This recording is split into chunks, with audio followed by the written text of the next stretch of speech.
And we're back. Welcome to the Weekly Roundup, the place where we unpack what's been going on in the yoga, wellness, etc. world and what we've been coaching our clients through.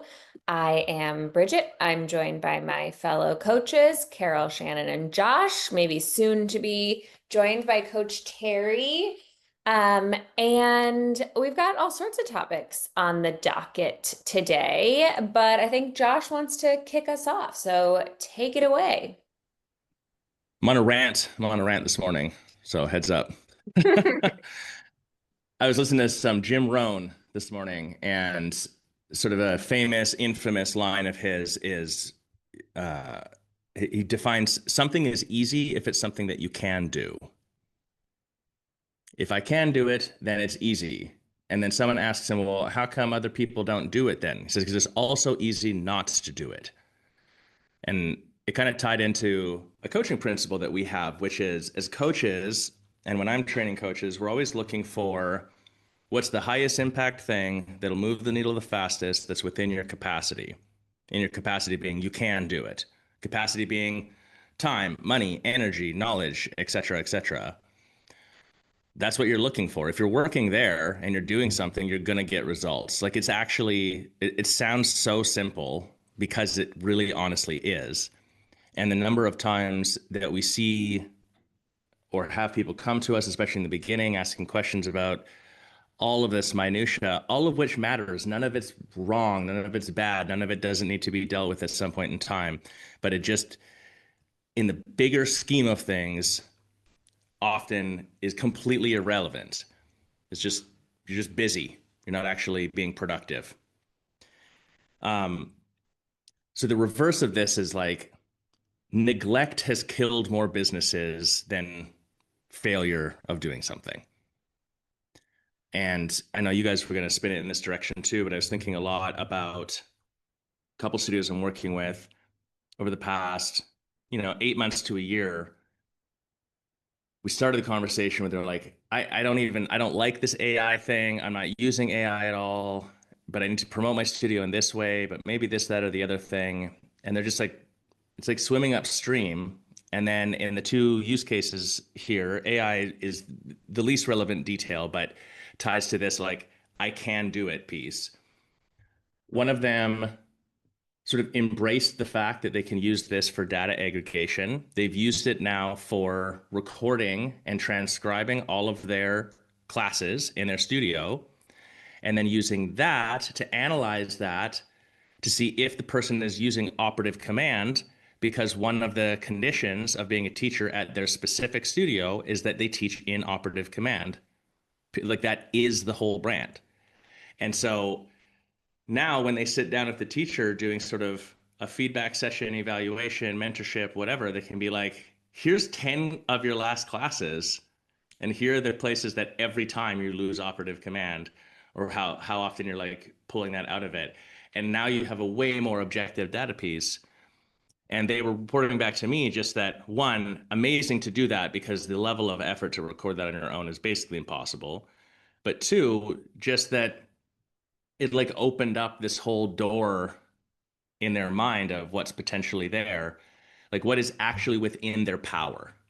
Because previous to this, we're talking about and thinking like, how do I get my teachers to do this thing or stay on brand or do this thing or teach this way? Or how do I mentor them in this way? Or when I say this, then they just get their nose bent out of shape. And so, yeah, it was just an easy way to flip it. And then the other case was we were relaunching a studio because they were moving spaces. We got a whole marketing play that we're putting in place. They're expanding. It's really exciting. There's a pre-sale that's happening with it, et cetera, et cetera. So we need like a couple of landing pages to be able to drive people to this pre-sale and to run ads to or whatever else. They're using WordPress, which is a great website builder at the core level. They've got a plugin on top of it for some drag and drop, but it's not a very good one. And so we're finding the trouble with like, we can either go pay a bunch of money for someone to build a couple of pretty simple pages, which we already have designed, or you can do it yourself. And the studio owner was trying to do it themselves. The hiccup being, then they were kind of complaining, like, I burnt a whole day building this page and now look at it and I'm still not satisfied with it. And this goes to this AI thing too, where we're saying, well, look, like we can go into like Claude Code right now and get this whole thing designed and like, because this isn't a permanent page on the site where you need it built in the same way as normal. Like we just needed to do these couple of functions. 24 hours later, she messages me back and sends me 3 web pages she built. They're all beautiful. She's like, I can't believe fucking screwed around waiting for this forever. And so to tie this together, it's this like balance of neglect. Like I'm gonna not learn this thing, or I'm gonna not empower myself this way. I'm gonna neglect to do this. Or the flip side, what's easy? Like, can I go and try to do this thing? Can I go build this web page? Can I record these classes and then use that for data for this, that? Yes, I can. So like easy to do versus in both cases, the start of the conversation, or in other cases I can think of, I'm just being like, yeah, but they won't like it if I record their class, or yeah, but I don't want to learn a new AI thing, or yeah, like just all this internal friction. So if it's easy, that means it's something you can do. It just also means it's something that you can neglect to do, and that's the differentiator. Go ahead, Bridget. Yeah, I have so many thoughts, but I'm not going to share. I'm only just going to share one little thing. Well, first to just say, just as a busy studio owner myself, I'm just really taking that quote in as medicine, like really just like yeah, if I can do it, then it is actually easy. And just thinking about a lot of different areas of my business, my own business right now.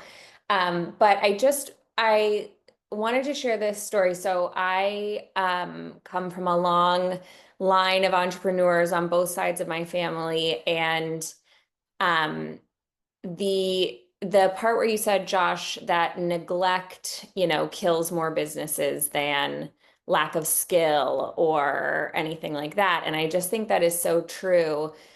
My mom got her real estate license when I was like a teen, maybe like a preteen, something like that.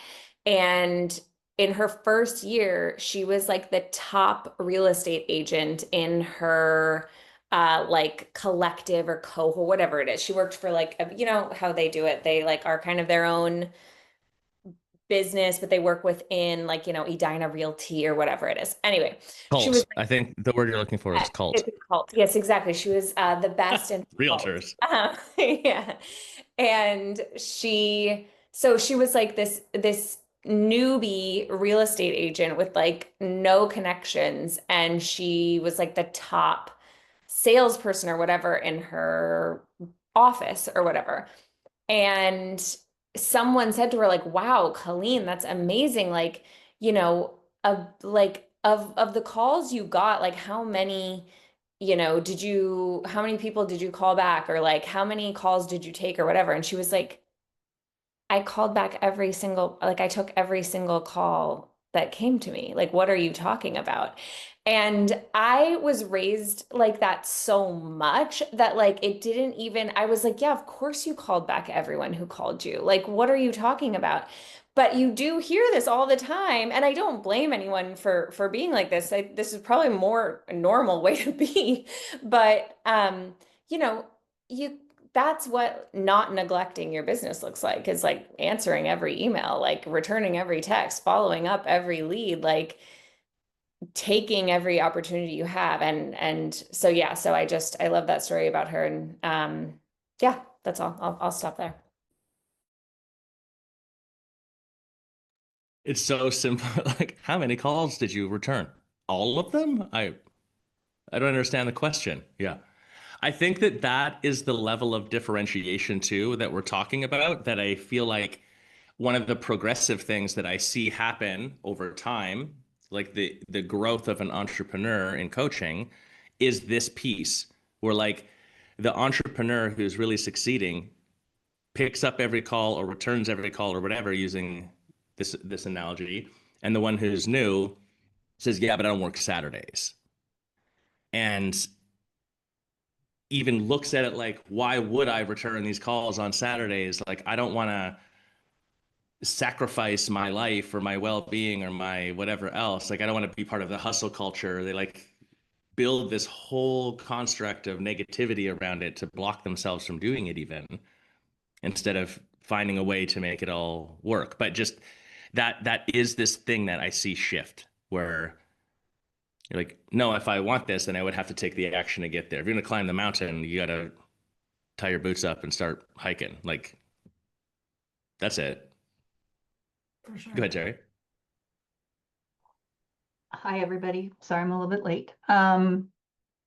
So yes, in fact, just recently looking at how many clients you're in their software and they have some type of lead thing coming in, and seriously, the list of leads that there's zero action on, right? So, if you're gonna, everybody's moaning and crying and complaining, we don't have enough this, we don't have enough that, and then you go into their system, you look at there's 35 people who have contacted the studio, reached out for information, and the studio did squat to call them back to do something.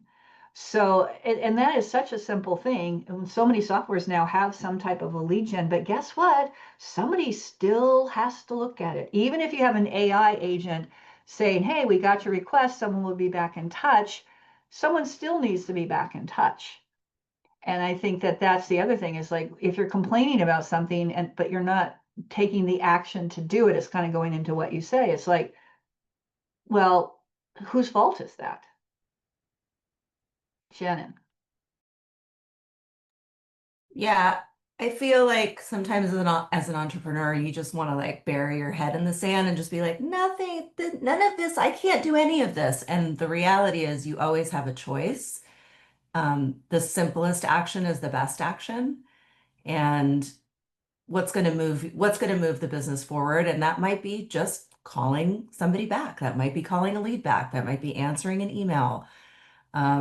And of course, as the owner, like that's on you, right? So once I learn that I have the responsibility to do that, I can then teach that to the rest of my team and impart to them, like, hey, these are the things that really matter. When somebody reaches out, that means they're interested.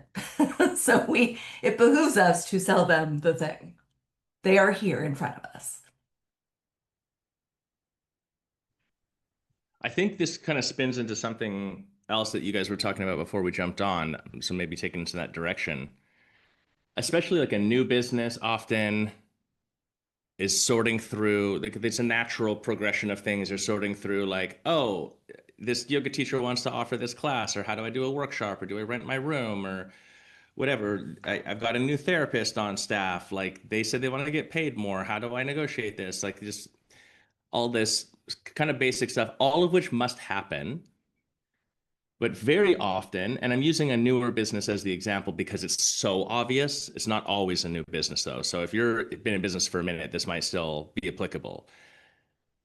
But often what happens is we're like, yeah, you should work out what the split on a workshop is or whatever else, but the insinuation is that you should be running workshops. Why are we even looking at fucking running a workshop? If you're in your first one, often is going to hurt people's feelings. Yoga, Pilates, hit gym, boutique fitness, wellness. If you're in your first like 3 years, you don't need to run a workshop. You can do it in the first month. I'm not saying you can't, but you do not need to, because I'm telling you right now, if you're in your first 3 years, most markets, in most cases, people do not fucking know you exist. They don't know what your normal class is. They don't give a shit about your workshop. They don't know what a flow class is yet. So, what the point just being like, where you're spending your time, what's within your ability, Shannon, to your point, but what moves the needle? Like, what's that high impact thing? Something can be a good idea and be something that's necessary for the business at some point, and just not the thing to focus on right now. And where you're spending, like, time is the most limited resource.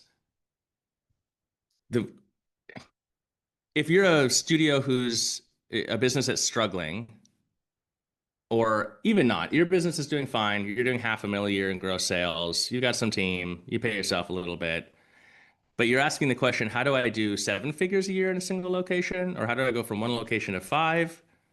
How did that person down there do it? Realize that that person that did it that you're looking at has 24 hours in the day, and you also have 24 hours in the day. And so, like, it's kind of a piss off, honestly, as an entrepreneur when you realize, wait, Terry and I both worked 8 hours today, and Terry's getting better results than me. I don't know what you guys are. That's the kind of thing that keeps me up at night, where I get annoyed. And then you start to like, oh, Terry must have better luck than me or whatever. No, it's you're working on the wrong thing at some point. So, what's the high impact thing? Spend time promoting what you already have before you add new stuff. I don't even know where we started with this now. See, I told you, we're on a rant day today. You gotta be careful. Carol, you better save me. Yeah, no, this is when we started talking before we got on about, workshops and rentals and all this stuff. I wrote down, this is a new owner trap.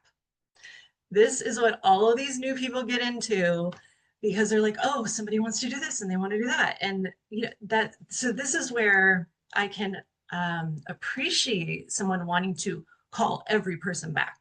That was the highest impact thing for Bridget's mom to do at that point. But we have to be able to differentiate, like you were saying, Josh, like what is the high impact thing?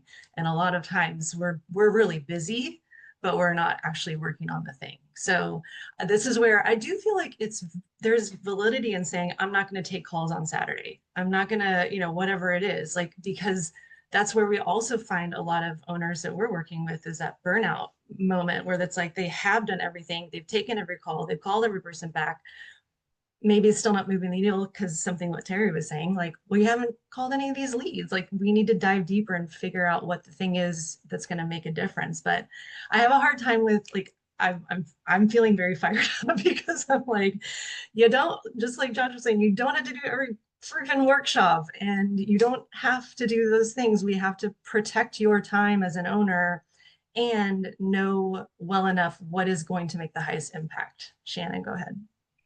Yeah, I mean, I think we experienced this on a call this week where it was just like the owner is operating a business that isn't even like anywhere near the vision of what they want the business to be, but they're concerning themselves with, how do I do this and how do I do that? And it's like, hey, we gotta break this down to like, what is your studio? Like, what do you want it to be? Not what does your teacher want to offer at what time and what workshop do they want to do because of, their specialty is in this, that, or the other. It's like, cool, but also like, what is your studio? Like, what is it?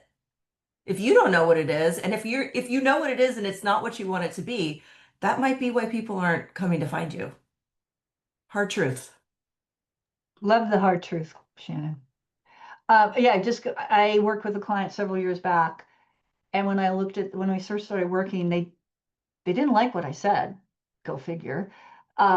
They were doing seriously 2 to 3 workshops a month. And all their time and energy was devoted to promoting these workshops, doing these workshops, blah, blah, blah, blah, blah. And in the meantime, they weren't converting people to their intro offer. They weren't converting people to a membership, and they were wondering why they were struggling. And they didn't like the fact that I pointed out that, well, maybe if you took all the time you're devoting to workshops and devoted that time to training your team, you might see better results. I did get them over time I said, why don't you just go to 1 workshop a month and really feel, and the other thing, when you have that many workshops, none of them are well attended because it's like workshop fatigue. It's like, would you just teach me yoga instead of giving me all these stupid workshops? And let me tell you, some of them were really, no offense out there, but really stupid. It was like they were making up, the teachers were, again, monkeys running the zoo, or teachers were making up ideas for workshops, like full blood moon, chakra opening, sound bath immersion experience with one of those eggy things that women use, type of thing. That one actually sounds kind of dope. I would go to that one. Well, it'd be interesting, but there is an orifice you could put the eggy thing up, Josh. That would be very interesting.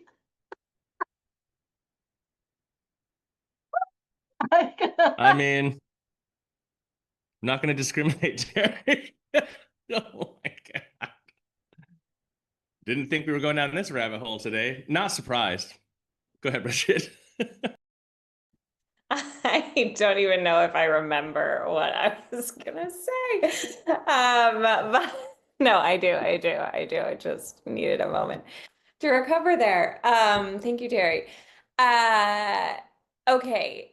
I was gonna do a practical tip, which is, I mean, this is practical, but it gets a little intense sometimes, but sit yourself down, especially because this is when Carol said new owner trap, I was just like, that's it. Like that is the thing. And what we hear, and actually, and to Josh's point from earlier, it's not always just the new owners, but maybe ones that have been operating a certain way for a really long time, but definitely new owners for sure. So anyway, so I'm getting, this happens all the time. These clients come to me and we spend so much time talking about, okay, well, this person wants to do this, but she wants to charge this. And I actually don't like working with her that much because she never cleans up the studio and all this stuff. And what I encourage them to do is to really get down to why you think this is a good idea. And if it's because you think that like that's just what studios do or that's what students want, let us disabuse you of that notion right now, because that isn't, people aren't going to come to your studio or not come to your studio because you have like a handstand workshop. And if they do come just because of that, who cares? That's $40 and then you'll never see them again or whatever. Why? And I think often when these new studio owners get down to the why that they're doing, and actually I'm thinking of one that's been open for a long ass time that was doing this up until about a year ago too. I think when they get down to it, a lot of it is about, I don't want to hurt my staff's feelings. Like I want to be the fun boss. I want to be the cool mom. Like I let you do whatever you want. This is a place where your career can become whatever you want it to be. And I mean, if I tell you you can't do this thing in my studio. So get down to the why. Why is this important to you that you keep doing this? Because you could just never do one again. I didn't do workshops for literal years at my studio, and we only grew. So, okay, I'm done. That's great. So Shannon popped in the chat and I wrote it down too, this is where if you do workshops and how to get out of it or want to move forward with it, is have a workshop submission form that the teacher, whoever's going to do the workshop, has to fill out. And I worked with a client a while back and I thought it was brilliant. What they did is they had to basically give the name of the workshop, the description of the workshop, who this workshop was for, what are you guys laughing about? Somebody's doing something. How is this connect? Let me see, there's something, I gotta look. Dude. Anyway, and here's the other thing. How does this connect to our core values? How is this going to impact our clients' journey here, whatever? And Sagittarius and Carol off camera. Okay. I lost my train. Anyway, that way, if someone is super serious, and then also, what do you think we should charge for this? What equipment you're going to need? How many people can you realistically have in this workshop? So it forced whoever, like the teacher mostly, to your point, Bridget, you don't want to say no, right? You want to be the fun, cool boss. It will weed out those who are not serious. It was like a very lengthy form. How are you going to promote this workshop? How are you going to help us promote it? It's like all of these questions. And then if someone said, hey, I have an idea for a workshop, great. Phil, submit this form and we'll review it and see if we can. Then we will put it on our calendar. Yep. Adding the friction filters out stuff that isn't serious and doesn't because I think someone said it earlier too, right? Someone comes with the workshop idea, but then you end up doing all the work to get the workshop full, to promote the workshop, to help them plan the workshop, to do the follow-up on the workshop, to staff the workshop. Like that's what we're talking about with like, is that the best way to spend your time? Maybe. If it is, cool, but often not. So the couple of things that tie in with what you're saying, Terry, and then going back to Bridget too, there's a supply and demand question. So when Bridget, when you were saying like why, it's the what for question. Like to what end? What are we trying to create? What result are we trying to get from this? And then this ties to the form, Terry, to your point too. Supply and demand, there has to be both. You supply workshops, there needs to be a demand for workshops. So then just check yourself really quick. It's a really simple filter question. Who is asking for the workshop? There's someone who's going to buy the workshop asking for it. No, the Or someone who teacher. wants, right, the person who wants to supply it and get paid for it. And that's not wrong. We want them to do that. It's just you have to be a little more critical, I think, when you're going to add things to your business that are purely from the place of supply, because it isn't like if you build it, they will come. That's not exactly right in a vast majority of cases. It also ties, though, to then promoting anything in general. So, like your business in general, if you can't say in like one sentence what you do in a powerful, enthusiastic way that would incentivize someone to come in and check you out, then you're not going to be very good at promoting it. The reason this is a good test is that then when you take that further into a workshop and you ask this question, well, why are we doing this workshop? What for? To what end? How is it part of our core values? It's got to tie back to something. Why do a handstand workshop if you have no classes where you do handstands? That doesn't make any sense. So I don't know. I think just often you'd be better pressed if you're going to have to promote the heck out of a workshop to get it full. Why don't you just promote the heck out of your business? And I always just think about coming back to the like winning racehorse theory. Business A promotes their business like every day. They send an email out, they post on social media something about what they do, not just like random crap, like promoting what they're doing. They run an ad, they spend $1,000 a month promoting other things, they show up at community events, etc., etc. Business B just operates, has a website, posts some quick reels or whatever, like behind the scenes stuff of what's going on in their business, and does 4 workshops a month because their teacher wants to. At the end of a year, you have to bet everything you've got on which one's going to have more people coming through the doors. Who are you betting on? Like, we all understand inherently that you have to promote your business. The idea that it's just so good that the product will, this product-led growth thing that comes out of the SaaS world, sure, it's not untrue.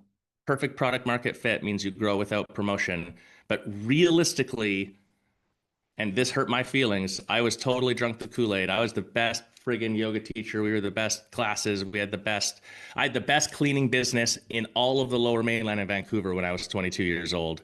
In hindsight, I was probably one of the shittiest, honestly, and way under price. But in my mind, we were the best. I didn't need to promote. I just had to not wear a shirt and walk around the neighborhood and someone would hire me. Like that was our whole game plan. I'm not even joking on that one, by the way, which was silly. I had a great tan though. But like, no wonder the other pressure washing places were slammed all the time. And I was chasing every week. It was like, I hope we get enough leads this week to fill up the schedule. We all understand that you've got to promote what you've got. Every second you're spending time promoting something else, doing something else, especially if there is not any demand for it, means you're not generating demand for your core product and your business will struggle. Go ahead, Shannon.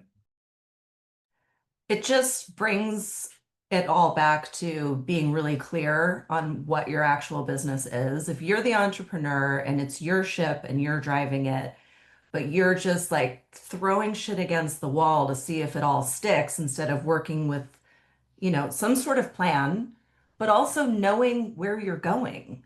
I think a lot of times people it's a lot of like, I'm looking right and left, like this person's doing that, so I'm going to do that. This person's doing that, I'm going to do that. And you really can't operate your business that way because now you've lost the focus, and the focus is everything. It's like you said, why am I offering a handstand workshop when I'm a hit gym? Like, it doesn't make any sense. You don't know who you are. And so now you can't communicate who you are to the people that you want to know. And, you're just kind of like you've painted yourself into a corner, really. I have to give a pro tip because my friend Bridget is all about pro tips. So I do have another pro tip if you're listening to this, and why wouldn't you be listening to this? Because we are just, all pretty amazing here. Is if you're doing workshops, which is great. Again, if that is something you want to do in your business, you define that, that's awesome. You have some type of workshop form that people have to fill out, great. The other thing to keep in mind as a pro tip is, are your work, because I was totally guilty of this. Are your workshops hitting, and we talk about this in the marketing workshop that we have done in the past when you're looking at your event calendar for the year, are your workshops or events hitting multiple avatars? Right? So is it only one type of avatar? Because every studio has different avatars, right? We'll have their core avatar, whatever it is, and then, 2 or 3 others. So when you're looking at doing your workshop, as a pro tip, is looking to say, okay, who is this for? And if they're always for the same type of client, we need to mix it up. Because like I said, I realized that I was always going for my type of avatar, me, right? Competitive, wanting to do the thing, the challenge, the this, the that. Towards the end, I got a little softer. I actually did a essential oil workshop, which is so else. Yeah, I know. What next you're gonna tell us you were opening your heart chakra? No, never did that. Never did that. Never did that. But, and it was, That heart chakra is totally closed. yeah, no, that chakra, it has been zipped, boom, done. Oh, dear. Never letting myself get broken apart again. Anyway, Multiple marriages done. done. So yeah, so that's the other thing. Pro tip, making sure that if you're doing events and workshops, that they're planned, that you have the why and all that stuff, making sure they're not for the same type of avatar each and every time. Pro tip.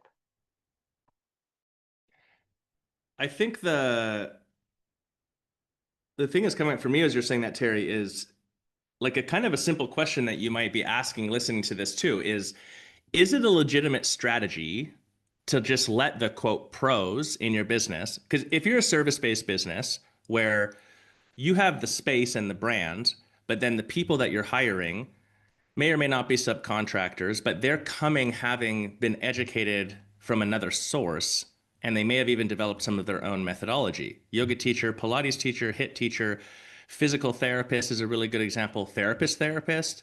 Like, therapist practice is a good example of this, where you have 10 people working in a group, they're sharing administrative services, but each one of them is very unique and individual, and they might cross-pollinate, but there isn't like one methodology that they follow. So from a business brand perspective, how do you scale that out? It gets really hard to do. And so the question is like, is it a legitimate strategy to just let your people, the pros, just do whatever they want? Because we got a lot of businesses come to us and say, I think Carol said that earlier, like say exactly that. Well, I'm just, I'm just going to let them decide the this, that, or the other thing or whatever, and keep them happy. So is it a strategy? Yep. You can do that. It goes back to Bridget, what you were saying, or excuse me, Shannon, what you were saying about like clarity on who you are and what you're trying to accomplish. If the goal is I own this space and they have some people in there and they do this thing and like that's the end of and I'm going to make a little bit of money, that's the end of the line. Okay, like nothing necessarily wrong with that, but the two things I would say is if you're letting your, let's say the practitioners decide what the product is, and they're the core, and this would be the same with the workshops, Terry, to your point, that like if the workshop exists because the teacher wants to run it, not because someone's asking for it or because it has some other purpose or it's serving a specific niche group within your community, okay. But I'm telling you right now, in my experience, you'll hit a ceiling. Like there's just a hard limit on that business model where you can't go further because you don't own anything. You just have you're basically going to compete on price and convenience and maybe a little bit the sales team. That's all you're competing on at that point because you don't actually own anything differentiated. Or the other example where this has been proven as a potential strategy, but then we get into, in my personal opinion, an ethics problem, is in hard sales, like commission-based sales. Example would be like old school car sales, where there's very hard KPIs and minimums that the sales team has to hit, and the person at the bottom, there's an infamous, I believe, billionaire now, Pattison in Canada, started out in car sales in Vancouver. And the story was that on his car lots, whoever the lowest salesperson was every month just got fired. No questions, no conversation, nothing. It didn't matter if you were with him for 1 year or 10, you're fucking fired on the last day of the month. Like just complete cutthroat insanity at every moment. And those businesses grew because you had people hustling real hard out of pure fear all the time. Like, I don't believe in the ethics of that, but if you're going to have this do whatever you want mentality, then you have to add in accountability of performance and you have to find the A players. And for most service businesses, you still want accountability, you still want A players, but that's a journey of development that you go on rather than just pulling them out of the market because one, you can't afford them when you begin. And two, it probably is very disruptive to your community with the speed of turnover that you have to do. So is it a strategy? Sure. It's just, in my experience, not the strategy that tends to balance out very well in a service-based business where you're trying to help other human beings. A brand with a defined product that serves a purpose, that gets a specific outcome, and everything drives towards that vision under a set of core values, that works really well. Short term, medium term, definitely long term. It's totally scalable.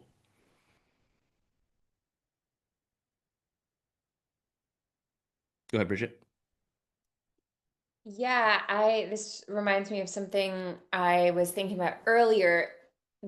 This is kind of why I've even veered away from the workshop form as well. Like I like it for the filtering process of like, I hear this a lot too. It's like, oh, well, everyone's asking me if they can do a workshop. And it's like, did they just mention it to you one time? Because if they did, you can literally never think about that again. Like, you do not need to worry about that. Or you can be like, you know where to find the form, go grab the form or whatever.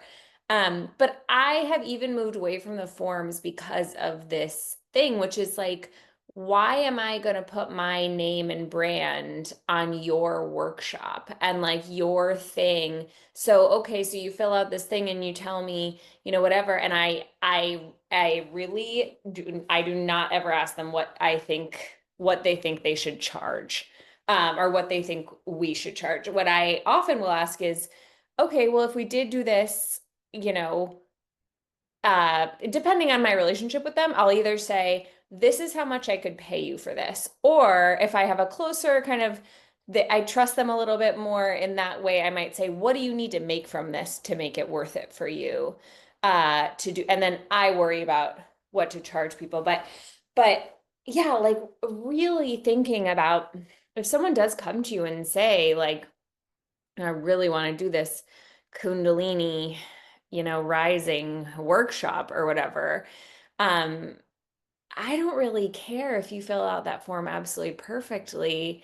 It does not, yeah. I mean, and that's, beating a dead horse at this point. We've said that over and over again. Don't hold a workshop that, doesn't align with your studio. But like really, unless I really create that workshop or like really have a heavy hand in creating that workshop, I'm just not going to do it. Carol. Yeah, so true. I love that. What's coming up as you're speaking for me, Bridget, is also I feel like it's not only, we don't only need a filter for the people coming to us, sometimes we need a filter for our own ideas.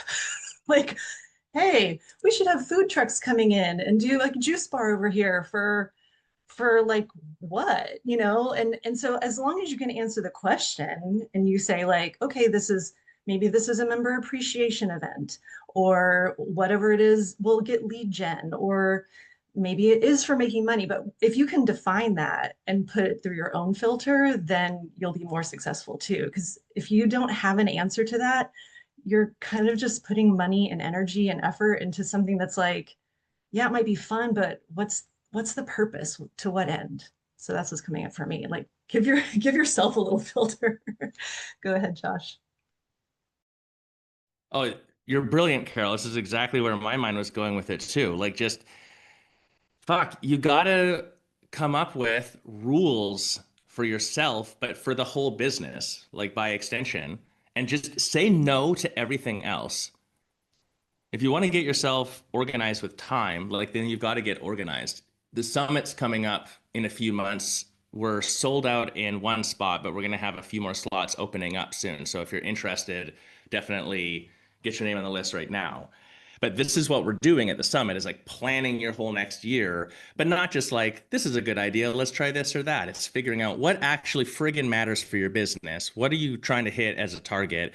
What are the conditions you would have to create? Like what would have to be true if you were going to hit that target? And then now let's map it out in time, like realistically, what are the benchmarks and the little nodes along the way that would show the progress towards that? And then let's do it. So by the time you leave, like you've got a plan. One of the most important points of that is that then with that plan, you get to say no to everything else. Like there's going to be some other crap that comes up, then you pivot and this, that, and the other thing for sure. But someone comes with a new idea and you're like, is this on the plan? Nope. Is it such a significantly better idea of opportunity that I would be willing to like not do this and do this instead? It's a wash. No, it doesn't matter if it's good or right or whatever. But the filters rules piece, I think the other piece that ties into this is like, if you define the supply, let's use workshops just because we're harping on it today as the example. Let's say you just decide, you're like, we're going to do workshops in this business and we're going to do 4 of them a year, 1 per quarter, because we know that it takes 2 weeks of planning, 6 weeks of promotion, then doing the workshop over a weekend and changing the schedule on that, which is disruptive. And then there's the follow-up for a week, and then the cycle can repeat. So that's about the max that we feel comfortable doing the full job the way we want to do it.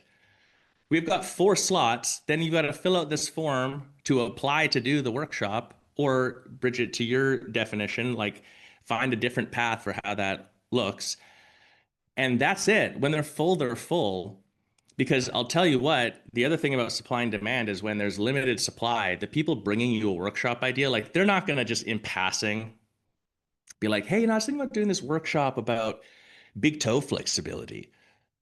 Like just randomly, they're just, I mean, they might still, but you're just going to be like, that's cool, fill out the form and move on. Like you're going to get less of that, because if you're bringing me something, come prepared when you have that limit of supply.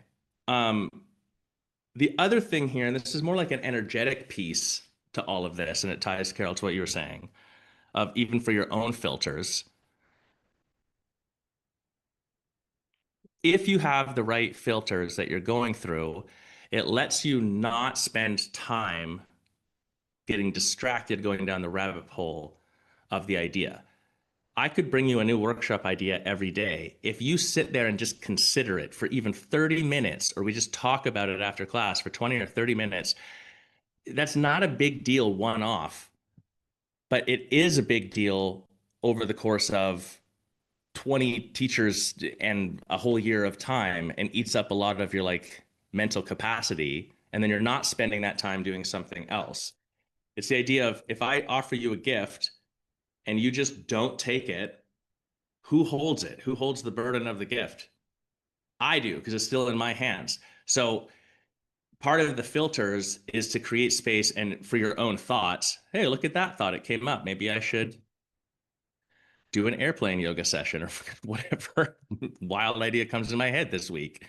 I put it through my filters and just go, nope, that doesn't make sense, and move on. It's the speed of moving on energetically that I think is additionally powerful in these cases. But you need that definition to be able to do that. Go ahead, Terry. Okay, another pro tip. Again, with workshops, you're going to do them, events, whatever it is, teachers involved. This is where I see a lot of mistakes happen. Have an agreement. Make sure whatever you're doing, doesn't matter how simple it is, there's an agreement. It's like, this is the terms, this is like what you're going to do, this is what the studio is going to do, this is what you're going to get paid, this is how you're going to get paid, this is the expectations, and then you both just sign it. Because a lot of times I see like I see it happen, somebody's not sure, unsure, I thought you were going to pay me this, or no, I thought I was doing this. So again, making sure you just have a very clean agreement that you both sign, so that if there any issues arrive, like, hey, remember, this is what we agreed to. So pro tip, have an agreement. Doesn't have to be fancy. It just has to say clearly expectation, roles, responsibilities, and an agreement for the pay.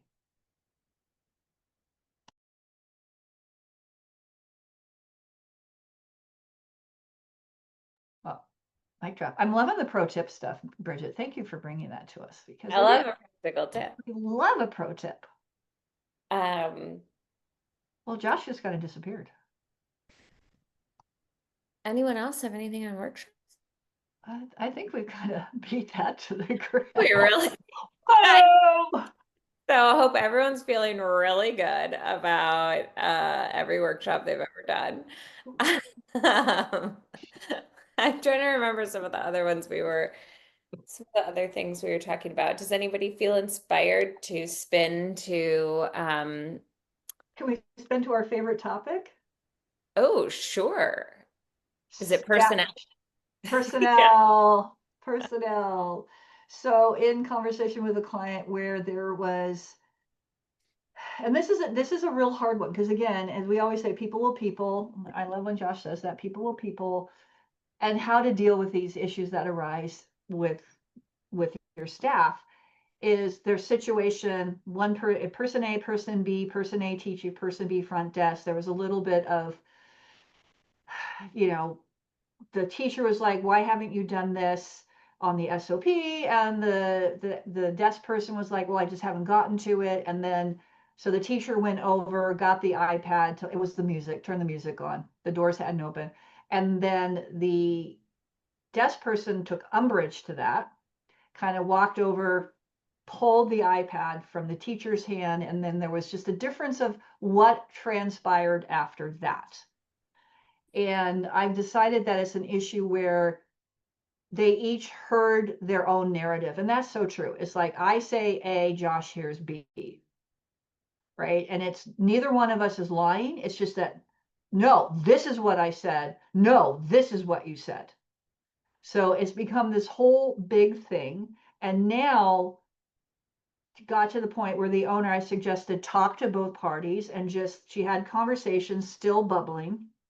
I said, I think at this point, the only thing you can do, the best thing you can do, is just say, hey, let's sit down as adults and let's just talk this out. Let's basically mediate it. Say each of them can express their views, they can understand. I really do feel at this point it's just a huge, huge misunderstanding, and just in terms of in the moment kind of stuff. The one person, the teacher's like all for it. She's like, absolutely, would love to do it. Thank you for doing this. Blah, blah, blah. The desk person's like, nope, don't want to do it. And additionally, I don't ever want to work with her again. I don't want to be on shift with her again. And just like that. So the owner's like, how do I address this? And I just said, well, let me think about it. I mean, I know what my reaction to it would be, but that is a thorny We issue. all know what your reaction will be, Terry. Right, I know. Well, but the bottom line is, you can't allow, again, you guys can correct me if I'm wrong, but in my belief is you can't allow your staff to dictate who they're going to work with, when they're going to work, how they're going to work. So I'm just going to throw that out there to the team. Thoughts? What do you think? I went out with a friend of mine last night, And he's been in business a long time, has employees, staff, and I asked him his opinion. He had some really good ideas, but at the end, he agreed with what I think should happen. So Shannon, I'm going to throw that out. Yeah, that's a real people-y problem right there. I feel I've had a lot of this kind of stuff happen with my staff, and I think the primary driver of this was lack of clarity with the SOP, lack of clarity of communicating the SOP, lack of not wanting to have some sort of difficult conversation. In my mind, it was like this big conversation that I had to have. And now, for me, when I go into the studio and there's some kind of kerfuffle like this, I'm like, yeah, that's not your job, that's her job. It's just like make it really clear and simple, and hopefully it won't go down that path. But once it goes down that path, that is very difficult. People not wanting to work with each other is, I mean, wow, we're taking it real serious. This is only yoga or pizza or whatever it is that you're doing. I wish I had Um, a practical tip.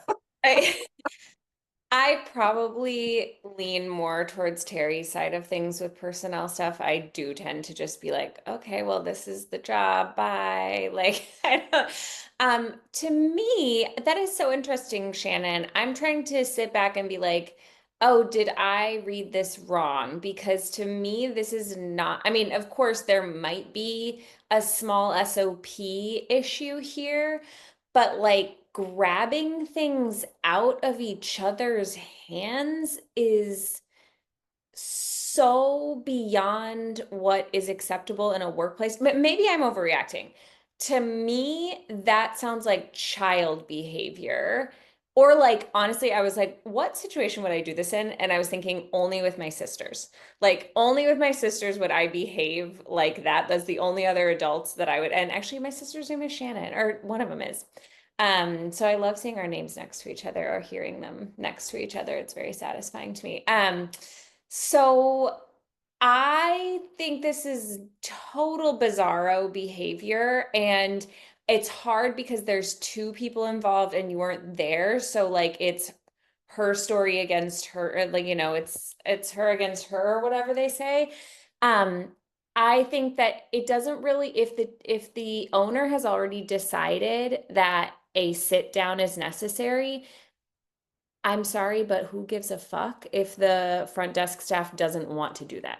That is now the requirement of the job going forward. And honestly, I would feel lucky to lose a person like that in my business who flat out refused to solve a problem in an adult way, especially after they had already behaved in an inappropriate and immature way. I don't know whose hand was up first, Josh or Carol. I think it was Go ahead. Yeah, that's a boundary. Like you may or may not have said it appropriately, but it's a little bit insinuated too. Okay, issues come up with work internally. I, as the owner of the business or the manager of the business, I'm saying, we're going to deal with this. Let's sit down and chat about it. No, I refuse to have this conversation.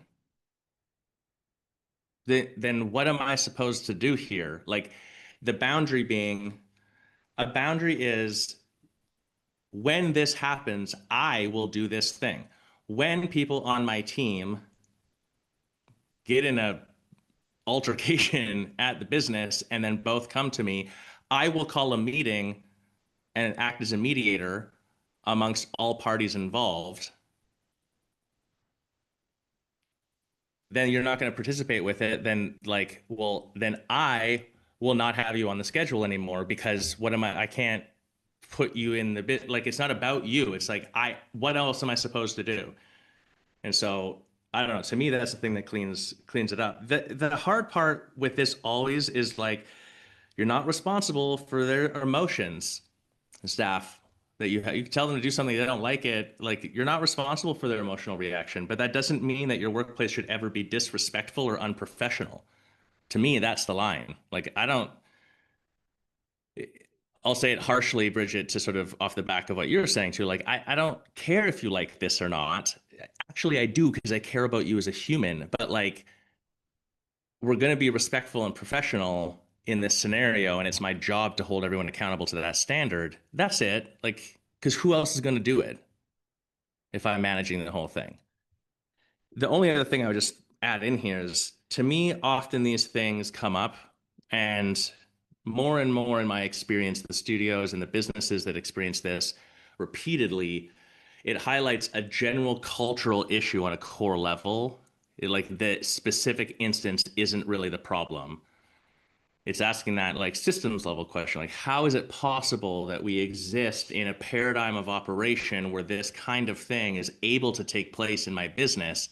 There is a core level staff culture issue in these cases often that has to be addressed, that has nothing to do with the individuals. And that's tricky to unwind because it goes all the way through back to the hiring process and what does it say in the agreements, and how do you train people, and how do you report on things, and what do you do when an issue does come up, and et cetera. It's like, how are you leading, basically? Go ahead, Carol. Yeah, that's actually sort of where I was thinking too. It's like, my guess is that this was not a first time situation, that there had probably been some little friction before and it was like never addressed.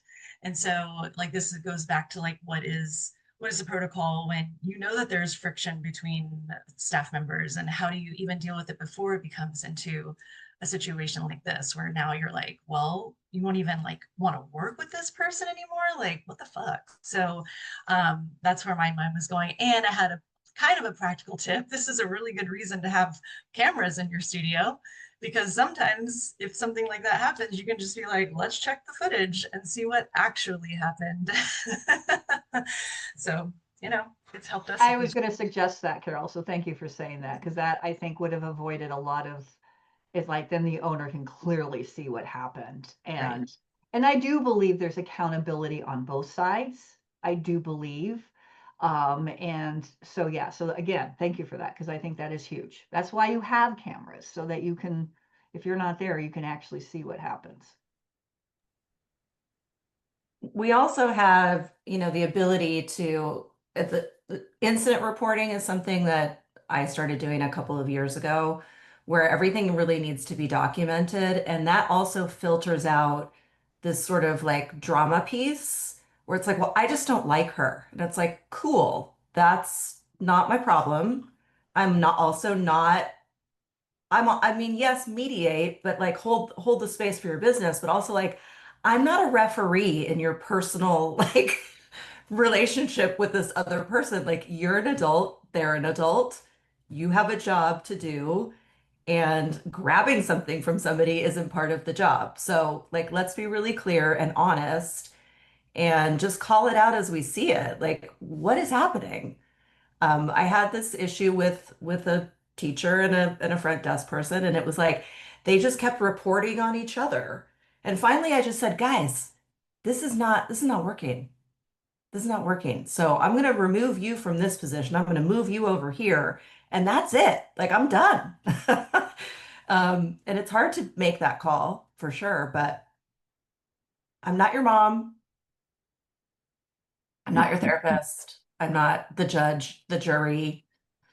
I'm not your relationship, you know, authority. Like, figure it out. Sorry, I sound Any like Terry. any human to human service-based business that's high staff like this, where you have a human professional too, like this is, I mean, any business you're going to deal with this stuff, but it's like super amplified. I think the practical tip that was coming up for me was, if you're like, let's use this specific instance as the example here, in the conversation with both of the parties too, you'll notice that what we've said or reflected back in the story here is both of the parties are talking about their perspective of what happened and what the other person did, and neither of them are talking about what they did. And so the flip is to make it about them, not in a coming down on them way, but like continually redirect the conversation around them, their part, their actions, what they did, their feelings, that like just the them part of it. And it opens doors for things such as, in this case, the person won't even come to the table. It's like, I don't like, I'm not sure what happened. I wasn't there, but this is a really intense scenario. Like, I don't want anyone working in my business feeling so uncomfortable that they are now unwilling to have a sit down to just talk as adults about an uncomfortable situation. That's not right for me. I don't stand for that. Like, you make it a bigger deal than it is that way. But in that conversation, we're still making it about them. I'm not saying like you're a butthead for not coming to the table and discussing this. I'm not saying that person was an asshole. I'm not saying you probably pissed them off. Like, none of that. It's just making it about the situation itself. So make it about them and the principle of the thing altogether, I guess, would be the practical tip. You know, Carol mentioned something that I had been thinking too about how, like, probably that there was some other stuff maybe beforehand that led up to this, and like, was there friction between them before? And what I was actually thinking was even not as a duo, but my guess is one or both of them, there were red flags in their maturity level and behavior level before this.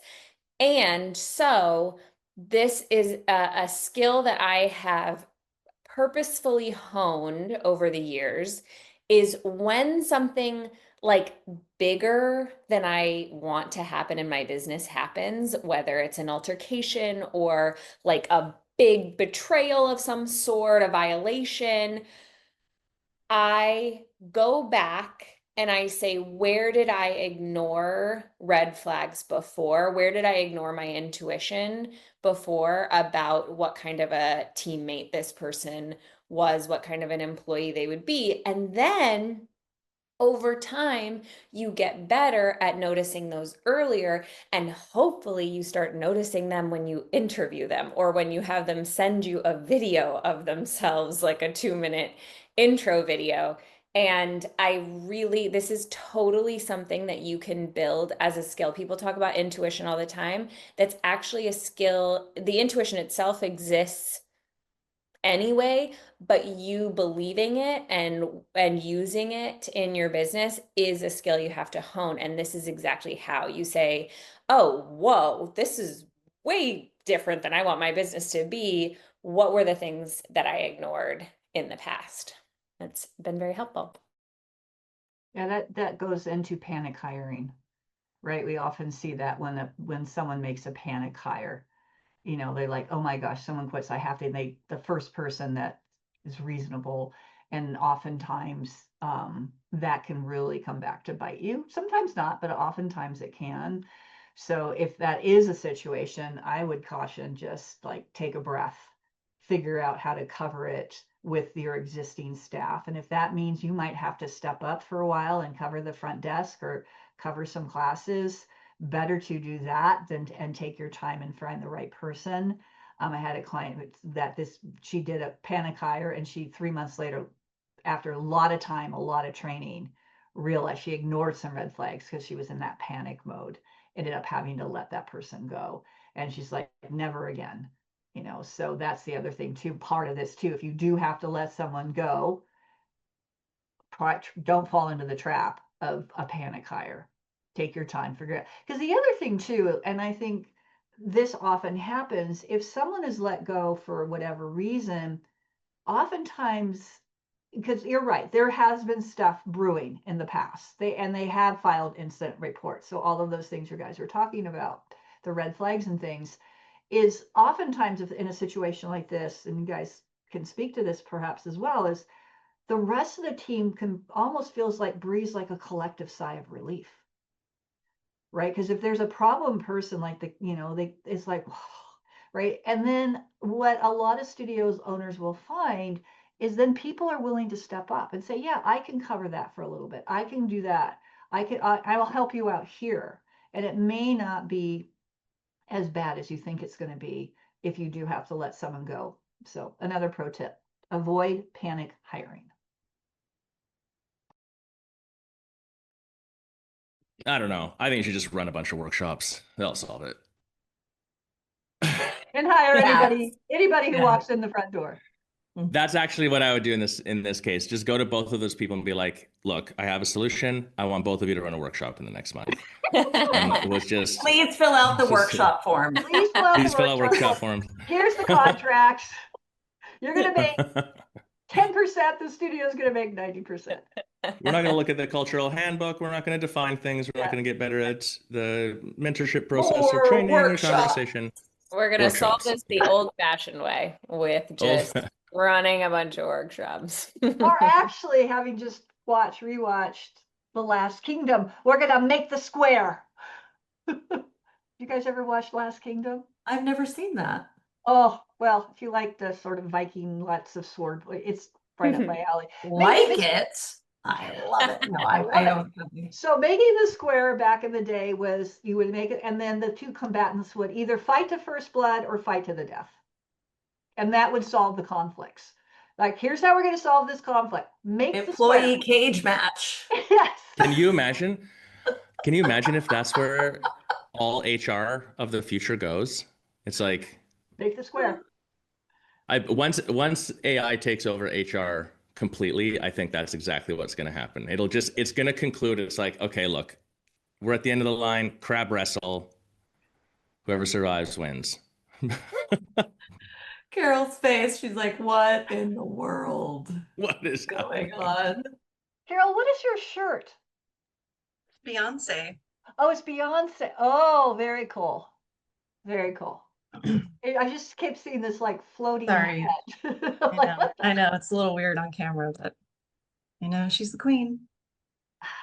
Okay, now that we solved workshops, we solved HR, let's wrap it up.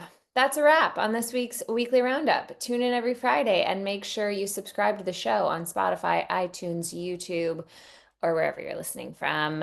We'll see you next week. Bye.